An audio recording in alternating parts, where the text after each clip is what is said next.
Pessoal, tudo bem? Vamos dar um reinício às nossas atividades no nosso curso de GTD, tá certo? E vamos começar falando já pela energia hidráulica.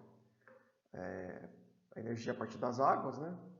E o Brasil, um dos países do mundo que pode dizer que a maior parte da energia elétrica utilizada vem através das águas dos rios. Então, pessoal, uma usina precisa de duas coisas para funcionar. Precisa ter fluxo, ou seja, tem que ter um fluxo de água e essa água tem que ter uma queda. Não faz usina sem fluxo ou sem queda, tem que ter os dois. Por quê? Vamos acompanhar a água aqui, o caminho dela. Ela vai sair do reservatório, vai passar nesse duto e vai encontrar uma turbina. Essa turbina vai ser o responsável por transformar essa energia potencial em energia mecânica, no eixo do gerador. A água vai sair da turbina e vai continuar o seu caminho no rio. Então, a energia da água vem através do quê? Desse grande volume de água que está passando pela turbina aqui, e também da queda. Você pode ver que tem uma queda entre o nível da água lá na barragem e o nível da água depois da usina. Então, essa queda também é o que vai dar a energia para o nosso gerador. Então, esse aqui é um esquema comum de uma hidrelétrica. A gente vai ter um reservatório. Como eu falei, a água passa no duto, encontra a turbina. Essa turbina está ligada a um gerador, está tudo no mesmo eixo. Pode ver aqui no detalhe aqui. Tem um eixo comum. Assim como gira a turbina, vai girar o gerador junto e ele vai gerar energia elétrica. Essa energia vai passar por um transformador para conseguir transmitir. E aí vai cair nas linhas de transmissão e vão para as cidades.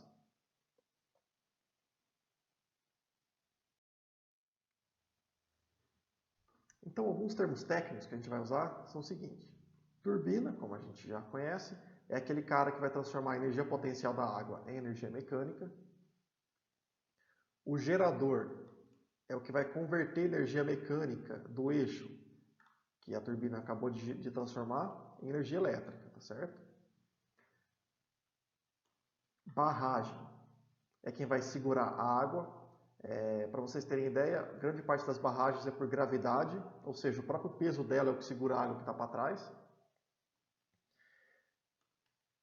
Casa de força ou casa de máquinas é onde ficam os geradores, eles ficam abrigados, né, para não molhar.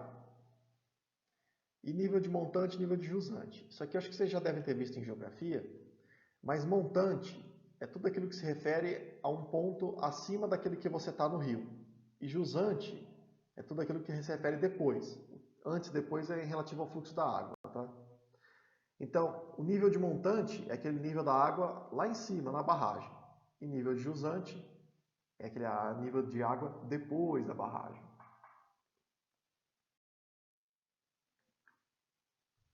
Então, tipos de usina hidrelétrica. Tá? Sempre que a gente fala em usina hidrelétrica, o tipo dela, né, em relação ao tamanho. E tamanho de hidrelétrica é potência. Então, é tudo em megawatt. Então, são três tipos que a norma brasileira separa. Que são os três tipos. A gente tem a CGH, Centrais Geradoras Hidrelétricas, que são muito pequenas. Algumas pessoas chamam de microcentrais, tá certo? Que é até 5 megawatts, inclusive. Tá? Então, se for uma de 5 redondinho, ela vai cair como CGH. PCH, que tem muito investimento nessa área aqui de PCHs no Brasil, são pequenas centrais hidrelétricas. Maior que 5, tá? Tem que ser maior, 5,001 já é maior, já é PCH, até 50, inclusive. Então, 50 redondinho vai cair em PCH. E as UHS, né, as usinas hidrelétricas propriamente ditas, que são maior que 50 megawatts. Às vezes, pessoal, vocês podem achar esses números diferentes, tá? Aqui vocês vão achar, pode ser, conforme a norma, até 1 megawatt, aqui até 30 e aqui a partir de 30, mas que era a norma antiga. Então, vocês podem achar em alguns documentos antigos, tudo bem? Não faz muitos anos que mudou essa especificação. Mas, enfim, então são os três tipos. conforme a potência dela, o quanto de energia que ela consegue gerar. E quais são as características das centrais hidrelétricas? As principais características? Bem, elas são renováveis, é uma energia renovável, ou seja, tudo bem que, apesar das mudanças climáticas, a gente sempre vai ter água da chuva, em tese, né? Obviamente, isso pode ser um problema no futuro, mas ela é considerada renovável. Ela tem uma baixa produção direta de CO2. Por que direta de CO2? Bem, ela tem alguma produção de CO2 bastante durante a construção, mas isso quase todas têm. Ela tem, em alguns casos, uma certa emissão de CO2 por causa do alagamento. Quando se alaga um certo território, aquele gás carbônico que estava preso ou no solo ou na vegetação ali também vai ser eliminado para a atmosfera. Mas a operação dela libera muito pouco CO2, porque ela não trabalha simplesmente com o movimento da água, tudo bem? Elas são de grande impacto. O que isso quer dizer? Elas, em geral, não as pequenas, tá? As PCHs e CGHs não geram um grande impacto, não. Mas as usinas hidrelétricas mesmo, as UHS, elas, em geral, provocam alagamento, precisa ter mudança de pessoas, muitas pessoas têm que ser indenizadas por perderem suas terras, porque elas vão alagar aquela terra, para aumentar a queda. Lembra que a gente falou lá no comecinho, que precisa ter queda? Então a gente tem que botar uma barragem, e essa barragem acaba alagando alguns territórios, e então elas causam impacto na vida das pessoas. Elas também se caracterizam, pessoal, por um alto investimento. Isso aqui é porque é muito caro para se fazer uma usina hidrelétrica. Como a gente falou, ela precisa ter uma turbina hidráulica, que é muito caro, uma turbina dessas. Várias turbinas, na verdade, precisa. A obra civil, ou seja, a barragem, a fundação, tudo que você imaginar é muito caro nesse tipo de obra. Tanto que, para vocês terem ideia, vocês já pararam para pensar como é que é feita uma hidrelétrica? Você tem que desviar o rio. Ou seja, você vai cavar um rio ao lado do rio para desviar a água, para a água passar por esse outro canal que você criou. Aí você vai fazer a usina, onde está o rio. Aí você vai fechar esse canal para a água voltar pelo caminho original. Então, tudo isso eleva o custo de construção da usina, torna ela muito cara para se fazer. Obviamente, ela não paga pelo insumo, eu vou pular um pouquinho aqui, ela não paga pelo insumo que vai compensar isso no futuro. O que é não pagar pelo insumo? Qual é o insumo de uma usina hidrelétrica? É a água que passa no rio, tá certo? Então a água do rio é o insumo dela, é o que faz ela gerar a energia. Por exemplo, numa térmica, ela tem que comprar o insumo dela, seja gás natural, seja carvão, ela tem que comprar isso aí.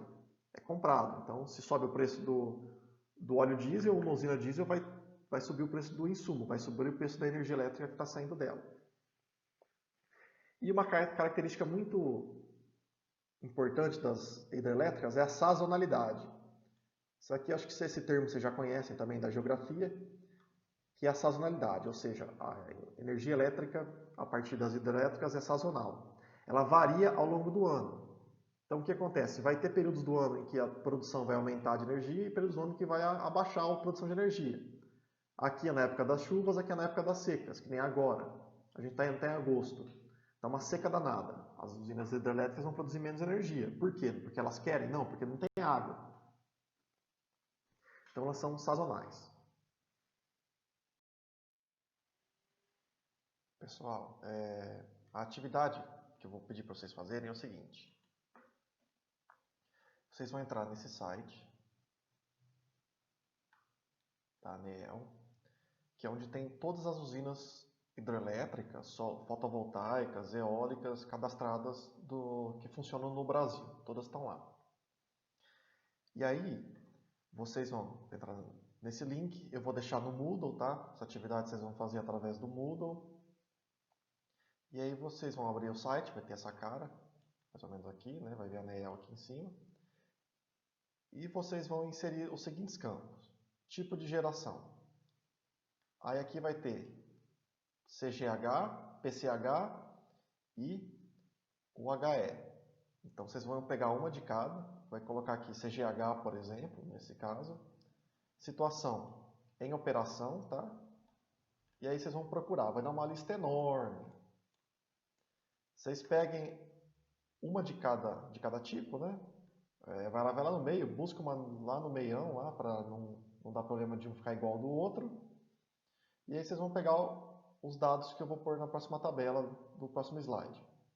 Vai precisar de nome, não sei o que, potência, rio, data.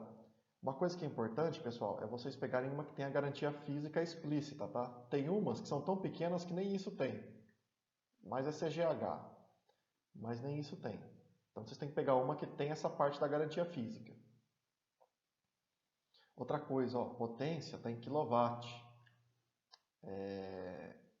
Lembrar que tem que passar para megawatt e tem que dividir por 1000, tudo bem? Então, pessoal, vocês vão lá no site, como a gente viu no slide anterior, e aí vocês vão completar uma tabelinha parecida com essa que vai estar no Moodle, tudo bem?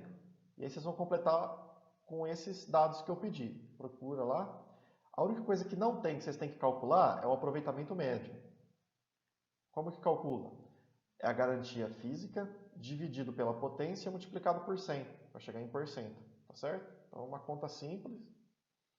E aí vocês vão ver como que as usinas são sazonais. Tem usina que é mais que outras. Por exemplo, essa aqui é menos sazonal, de 75%, é menos sazonal que essa de 13%. Tudo bem que eu apelei aqui porque a Rimboarding é muito sazonal. Ela tem um problema de operação que a gente vê mais tarde. E aí vocês vão ver a sazonalidade entre as usinas. Então vai estar no Moodle essa atividade, tudo bem? E lembrar que a potência está em quilowatt, tem que dividir por 1000 para dar em megawatt. Garantia física já está em megawatt, não precisa fazer nada, tudo bem? Então só tem que calcular isso aqui em quilowatt e depois calcular o aproveitamento médio. Vocês vão jogar no Moodle a resposta, só preencher uma tabela que vai estar lá e vocês me enviam, tudo bem? Então até a próxima.